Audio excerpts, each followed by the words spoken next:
துபாயிலிருந்து சென்னைக்கு தனியார் பயணிகள் விமானம் ஒன்று அதிகாலை சென்னை சர்வதேச விமான நிலையத்திற்கு வந்தது.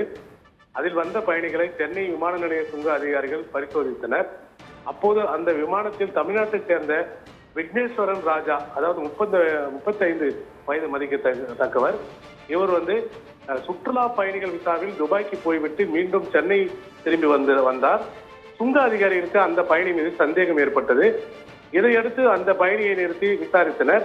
அதோடு அவருடைய உடைமைகளை சோதனை நடத்தினர். அவருடைய பைக்குள் காபி மேக்கர் என்ற உடனடி காபி தயாரிக்கும் மிஷின் ஒன்று வைத்திருந்தார்.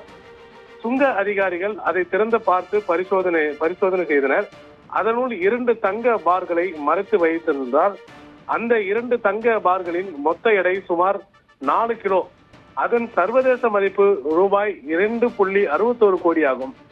இதை அடுத்து சுங்க அதிகாரிகள் அந்த பயணியை கைது செய்து தங்க கட்டிகளையும் பறிமுதல் செய்தனர். அதோடு அவரிடம் மேலும் தொடர்ந்து விசாரணை நடத்தி வந்தனர். சென்னை விமான நிலையத்தில் பாஜக பிரமுகர் துணையுடன் நடந்த ரூபாய் 167 கோடி மதிப்புடைய 267 கிலோ தங்கம் கடத்தல் சம்பவத்திற்கும் இந்த விக்னேஸ்வர் ராஜாவுக்கும் தொடர்பு உள்ளதா என்ற கோணத்தில் தீவிர விசாரணை நடத்தினர். ஆனால் அந்த கடத்தலுக்கும் இதற்கும் சம்மதம் இல்லை என்று தெரிய வந்ததாக கூறப்படுகிறது. அதே நேரத்தில் இப்போது இவர் கடத்தல் ஆசாமி விக்னேஸ்வர் ராஜா சர்வதேச தங்கம் கடத்தல் கும்பலை சேர்ந்தவரா என்று தெரிய வந்திருக்கிறது.